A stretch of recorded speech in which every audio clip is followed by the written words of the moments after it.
हम सब ने समुद्र की लहरों को किनारे से उठते और गिरते देखा है, उसकी विशालता को महसूस किया है। लेकिन क्या आपने कभी सोचा है कि उसकी सतह के नीचे, उसकी गहराई में क्या छुपा है? पृथ्वी का लगभग 70% हिस्सा समुद्र से ढका है, पर आश्चर्य की बात यह है कि हम उसकी गहराइयों के बारे में उतना नहीं जानते जितना अंतरिक्ष के बारे में। इंसान ने चांद पर कदम रखा, मंगल ग्रह तक यान भेजे, लेकिन समुद्र की सबसे गहरी जगह, मैरीना ट्रेंच, आज भी हमारी जिज्ञासा और तकनीकी सीमाओं की परीक्षा ले रही है। ऐसा क्यों है? क्या समुद्र की गहराई में जाना अंतरिक्ष में जाने से भी कठिन है? क्या वहां अंधकार, जलदाब और रहस्यमयी जीवों की दुनिया है, जहां तक पहुंचना इंसान के लिए एक दुस्साहस बन जाता है? इस वीडियो में हम जानेंगे कि समुद्र की गहराइयों में जाना इतना कठिन क्यों है और वहां कौन-कौन से वैज्ञानिक और प्राकृतिक कारण छिपे हैं जो इसे अब तक का सबसे बड़ा अनसुलझा रहस्य बनाते हैं। जैसे जैसे हम समुद्र की गहराई में उतरते हैं, पानी का दबाव हर मीटर के साथ बढ़ता जाता है। सतह पर जो दबाव सामान्य रूप से हम महसूस करते हैं, वही समुद्र की गहराई में सैकड़ों गुना ज्यादा हो जाता है। वैज्ञानिक रूप से देखा जाए तो हर 10 मीटर की गहराई पर दबाव एक वायुमंडलीय इकाई से बढ़ता है। यानी अगर आप मरियाना ट्रेंच तक जाते हैं, जो लगभग 11,000 मीटर गहरा है, तो वहां का दबाव सतह की तुलना में लगभग 1,100 गुना ज्यादा होता है। यह ऐसा है जैसे आपके शरीर पर लगभग 100 बड़े जंबो जेट विमानों का वजन एक साथ रखा गया हो। इंसानी शरीर और सामान्य मशीनें इस तरह के दबाव को झेल नहीं सकती। इंसान के अंग इस दबाव में कुचल सकते हैं और इलेक्ट्रॉनिक उपकरण फेल हो सकते हैं। यही कारण है कि इतनी गहराई में जाने के लिए विशेष रूप से डिजाइन की गई सबमर्सिबल मशीनें बनाई जाती हैं, जो बहुत मजबूत धातुओं और गोल आकृतियों से बनी होती हैं, ताकि वे बाहरी दबाव को सहन कर सकें। यह तकनीकी चुनौती समुद्र की गहराई को इंसान के लिए आज भी एक दुर्गम सीमा बनाकर रखती है। जब हम समुद्र के गहराइयों की बात करते हैं, तो वहां एक और बड़ी चुनौती है, प्रकाश का अभाव। सूर्य की रोशनी समुद्र की सतह से केवल लगभग 200 मीटर तक ही प्रभावशाली तरीके से पहुंचती है, जिसे सनलिट जोन कहा जाता है। इसके नीचे 200 से 1000 मीटर की गहराई को ट्वाइलाइट जोन कहा जाता है, जहां रोशनी बहुत ही कम होती है। और उसके बाद आता है वह क्षेत्र जिसे मिडनाइट जोन कहा जाता है, लगभग 1000 मीटर के नीचे का इलाका, जहां पूर्ण अंधकार छाया रहता है। यहां न तो सूरज की रोशनी पहुंचती है और न ही सामान्य आंखों से कुछ दिखाई देता है। इसके बावजूद इस घने अंधकार में भी जीवन पनपता है, लेकिन वह सामान्य नहीं होता। वहां के जीव जैसे एंगलर फिश, जाइंट स्क्विड और बायोल्यूमिनेसेंट जीव अंधेरे में चमकने की क्षमता रखते हैं। ये जीव अपनी रोशनी खुद उत्पन्न करते हैं ताकि शिकार कर सकें, साथी ढूंढ सकें या खुद को छिपा सकें। लेकिन इंसान के लिए इस गहराई में जाकर देख पाना बेहद मुश्किल होता है। नॉर्मल कैमरा, सेंसर या रोबोट की आंखें भी यहां सीमित हो जाती हैं, क्योंकि यहां देखने के लिए अपने साथ विशेष कृत्रिम प्रकाश ले जाना पड़ता है और उस प्रकाश का प्रभाव भी बहुत सीमित होता है। यही कारण है कि समुद्र की यह अंधकारमय दुनिया आज भी रहस्यमयी बनी हुई है। गहरे समुद्र में तापमान आश्चर्यजनक रूप से बहुत ही कम होता है, औसतन लगभग 2 से 4 डिग्री सेल्सियस। कुछ क्षेत्रों में यह तापमान 0 डिग्री सेल्सियस से भी नीचे जा सकता है, लेकिन फिर भी पानी बर्फ में नहीं बदलता, क्योंकि वह अत्यधिक दबाव में होता है। यह बर्फीला वातावरण इंसानी शरीर, मशीनों और किसी भी जीवन रूप के लिए बेहद चुनौतीपूर्ण होता है। इतने कम तापमान में मशीनों के पुर्जे जम सकते हैं, तेल गाढ़ा हो सकता है और इलेक्ट्रॉनिक उपकरणों की कार्यक्षमता घट जाती है। इसके अलावा गहरे समुद्र में जीवित रहने वाले जीवों के शरीर में विशेष प्रकार के जैविक रसायन होते हैं, जो उन्हें जमने से बचाते हैं, जैसे कि एंटी फ्रीज प्रोटीन। वहीं इंसान के लिए यह वातावरण जानलेवा हो सकता है यदि विशेष रूप से गर्म रखने वाले सूट और नियंत्रित वातावरण न हो।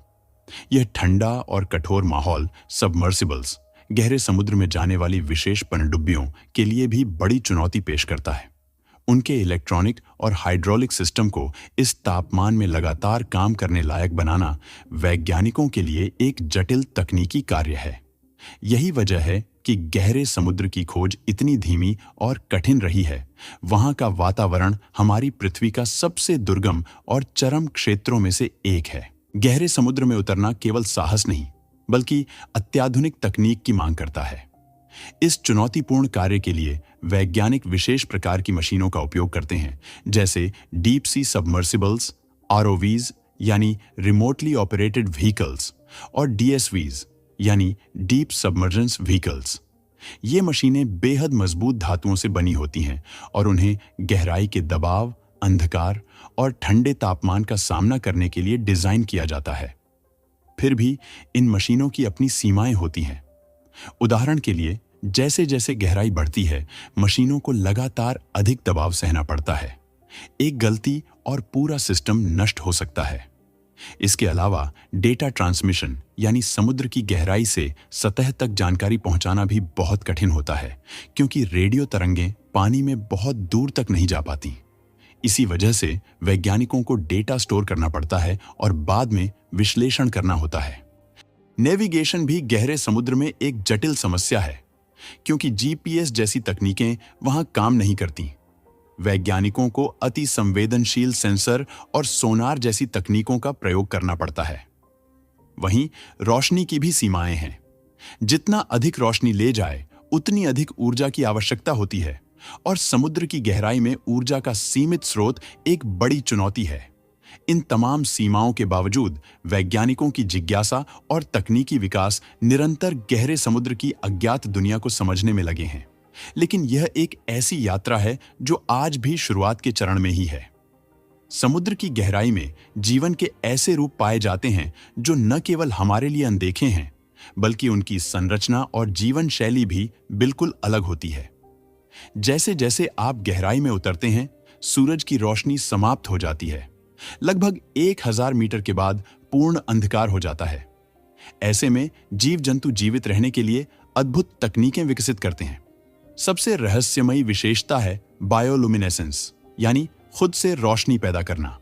गहरे समुद्र के जीव जैसे एंगलर फिश, वाइपर फिश और जेलीफिश अपने शरीर में रासायनिक क्रियाओं से रोशनी पैदा करते हैं। इस रोशनी का उपयोग वे शिकार को आकर्षित करने, संचार करने या खुद को छिपाने के लिए करते हैं। यहाँ पाए जाने वाले कुछ जीव इतने अजीब होते हैं कि उन्हें देखकर लगता है जैसे वे किसी दूसरी दुनिया से आए हों।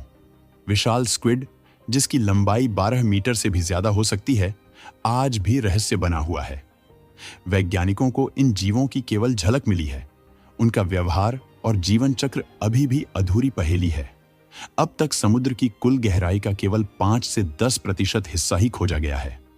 इसका मतलब यह है कि समुद्र की गहराइयों में आज भी ऐसे हजारों जीव हो सकते हैं जिनके बारे में हमें कोई जानकारी नहीं है। कुछ वैज्ञानिक मानते हैं कि भविष्य में गहरे समुद्र से ऐसे जीवन रूप भी मिल सकते हैं जो पृथ्वी से बाहर जीवन की संभावनाओं को समझने में मदद करें। इसलिए समुद्र की गहराई सिर्फ एक भौगोलिक चुनौती नहीं, बल्कि एक जैविक रहस्य लोक है, जहां जीवन अपने सबसे अनोखे रूप में मौजूद है। बिल्कुल एलियन जैसा, अज्ञात और विस्मयकारी। आज तक मानव ने अंतरिक्ष की विशालता में तो हजारों मिशन भेजे हैं, लेकिन पृथ्वी के ही महासागर की सबसे गहराई तक पहुंचना एक बेहद सीमित और कठिन उपलब्धि रही है। समुद्र की सबसे गहरी झात जगह मरियाना ट्रेंच में स्थित है।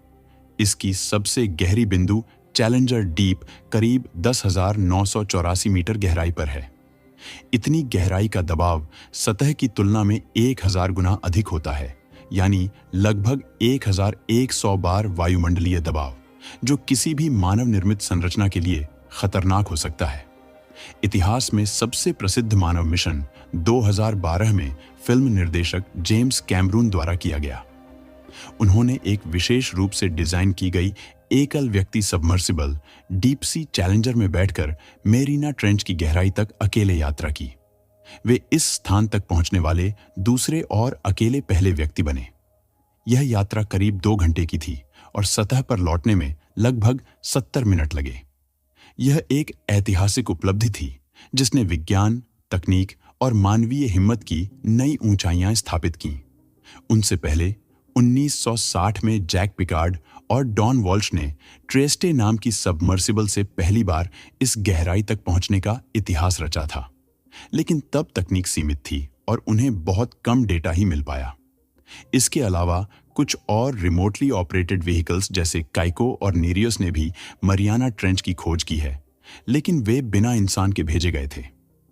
इससे साफ है कि इंसान ने महासागर की सबसे गहरी जगह तक पहुंचना तो शुरू कर दिया है, लेकिन यह अब भी एक सीमित, खतरनाक और अत्यंत खर्चीला प्रयास है। एक ऐसा अन्वेषण जो अंतरिक्ष के मुकाबले कहीं अधिक रहस्यमय बना हुआ है। क्यों हम अंतरिक्ष में ज्यादा गए लेकिन समुद्र की गहराई में नहीं? यह सवाल जितना सरल लगता है, जवाब उतना ही गहरा और कई स्तरों पर फैला हुआ है।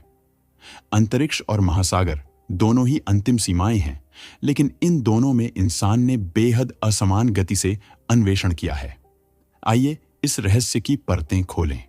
अंतरिक्ष में जाना बेहद जटिल है, लेकिन वहां एक बार वायुमंडल से बाहर निकलने के बाद शून्य गुरुत्वाकर्षण में बहुत कम प्रतिरोध होता है। इसके विपरीत समुद्र की गहराई में जाते समय हर मीटर पर दबाव लगातार बढ़ता है, जिससे संरचना को लगातार तनाव झेलना पड़ता है। मरियाना ट्रेंच जैसी जगहों पर दबाव इतना अधिक होता है कि वहां सामान्य सबमरीन या मशीनें चकनाचूर हो सकती हैं। इसीलिए समुद्र के लिए अत्यधिक मजबूत और महंगी संरचनाएं बनानी पड़ती हैं, जो सीमित समय के लिए ही कार्य कर सकती हैं। स्पेस मिशनों को अक्सर राष्ट्रीय गौरव, रक्षा और वैज्ञानिक विकास के प्रतीक के रूप में देखा जाता है, जिससे उन्हें बड़े पैमाने पर फंडिंग मिलती है। नासा, इसरो, ईएसए जैसे संगठन अंतरिक्ष को प्राथमिकता देते हैं, क्योंकि वहां से संभावित खनिज, उपग्रह संचार और अंतरिक्ष पर्यटन जैसे बड़े लाभ दिखाई देते हैं। इसके विपरीत महासागर की गहराई से कम तत्काल लाभ दिखता है, इसलिए सरकारें और कंपनियां उसमें निवेश करने से कतराती हैं। अंतरिक्ष का रोमांच मानव कल्पना का हिस्सा रहा है। चांद, मंगल और सितारे हमें आकर्षित करते हैं। वहीं गहरा समुद्र अंधेरा, दबावपूर्ण और डरावना प्रतीत होता है। यहां तक कि विज्ञान कथाओं में भी अंतरिक्ष को ही ज्यादा रोमांचक दिखाया गया है। इस तरह तकनीकी कठिनाइयां, सीमित आर्थिक लाभ और मनोवैज्ञानिक पूर्वधारणाएं, ये 3 प्रमुख कारण हैं जिनकी वजह से हम अंतरिक्ष की गहराइयों तक तो बार बार पहुंच चुके हैं, लेकिन पृथ्वी के अपने ही महासागर की गहराइयां अब भी इंसान से छिपी हुई हैं। फिर भी जैसे जैसे तकनीक विकसित हो रही है, भविष्य में समुद्र की गहराइयों की खोज एक नया अंतरिक्ष अन्वेषण बन सकती है। क्या भविष्य में हम पूरी तरह गहराई को खोज पाएंगे? समुद्र की गहराई आज भी रहस्यमयी है, लेकिन विज्ञान की प्रगति इस रहस्य को हल करने की दिशा में लगातार प्रयासरत है। जैसे जैसे तकनीक विकसित हो रही है, वैसे वैसे यह संभव होता जा रहा है कि हम महासागरों की सबसे गहरी सतह तक न सिर्फ पहुंचें, बल्कि उसे समझें और शायद भविष्य में वहां रह भी सकें। भविष्य में AI ड्रिवन सबमर्सिबल्स यानी कृत्रिम बुद्धिमत्ता से संचालित डुबकी यानों की सहायता से समुद्र की गहराई में खोज करना पहले से अधिक सटीक, सुरक्षित और कुशल होगा। ये रोबोटिक यान मानव के बिना भी बेहद गहराई में जाकर वहां की स्थिति, जीवन और संरचना का अध्ययन कर सकते हैं। डीप सी माइनिंग यानी गहरे समुद्र में खनन एक और बड़ा कदम होगा, जहां दुर्लभ धातुएं और खनिज खोजे जा सकते हैं। इससे आर्थिक दृष्टि से समुद्र की गहराई अधिक आकर्षक बन जाएगी और इस दिशा में निवेश भी बढ़ेगा। ओशन कॉलोनाइजेशन की संभावना यानी समुद्र के अंदर इंसानों के रहने लायक संरचनाएं बनाना भी अब विज्ञान कथा नहीं रह गई है। यदि पृथ्वी की सतह पर जीवन कठिन होता गया, तो भविष्य में समुद्र के भीतर टिकाऊ बस्तियां बनाना एक विकल्प हो सकता है। चुनौतियां अभी भी बरकरार हैं। हालांकि तकनीकें आगे बढ़ रही हैं, लेकिन अब भी अत्यधिक दबाव, गहराई में अंधकार, सीमित संचार और महंगे संसाधन जैसे कई अवरोध हैं जिन्हें पार करना बाकी है। इसके साथ ही पारिस्थितिकीय संतुलन को बिगाड़े बिना खनन और बस्तियां बसाना भी एक बड़ी चुनौती होगी। भविष्य में हम समुद्र की गहराई के और रहस्यों से पर्दा उठा पाएंगे, इसमें संदेह नहीं है, लेकिन यह यात्रा आसान नहीं होगी। इसके लिए तकनीक, प्रकृति के प्रति संवेदनशीलता और वैश्विक सहयोग की जरूरत होगी। यदि यह सब संतुलित रहा, तो शायद आने वाले समय में समुद्र की गहराई भी हमारे लिए उतनी ही सामान्य हो जाएगी जितना आज का आकाश। क्या हमें पहले अपने ही ग्रह को जानना चाहिए या आसमानों को? हमने सितारों तक पहुंचने के सपने देखे, चांद पर कदम रखा और अब मंगल पर बस्तियां बसाने की बात कर रहे हैं। लेकिन क्या आपने कभी सोचा है कि हमारी अपनी धरती के भीतर ही एक ऐसी दुनिया छिपी है जिसे हम आज भी पूरी तरह नहीं समझ पाए हैं? महासागर की गहराइयां, जहां सूरज की रोशनी तक नहीं पहुंचती, जहां जीवन के अजीब और अकल्पनीय रूप निवास करते हैं और जहां अब भी अज्ञात खजाने और अनसुलझे रहस्य दबे हैं। समुद्र की गहराई केवल डरावनी या रहस्यमयी नहीं, बल्कि संभावनाओं से भरपूर भी है। वहां नई दवाओं, दुर्लभ खनिजों और पृथ्वी की जलवायु को समझने की चाबियां छिपी हैं। लेकिन साथ ही वहां ऐसे खतरे भी हैं, जैसे अज्ञात समुद्री जीव, शक्तिशाली टेक्टोनिक हलचलें और पारिस्थितिक असंतुलन, जो पूरी मानव सभ्यता को चुनौती दे सकते हैं। तो सवाल यह है, जब हम अंतरिक्ष की अज्ञात सीमाओं की खोज में व्यस्त हैं, क्या हमें पहले अपने ही ग्रह की अंधेरी गहराइयों को नहीं समझना चाहिए? शायद समुद्र के भीतर की यह अनदेखी दुनिया ही हमारे अस्तित्व, भविष्य और समाधान की असली चाबी हो।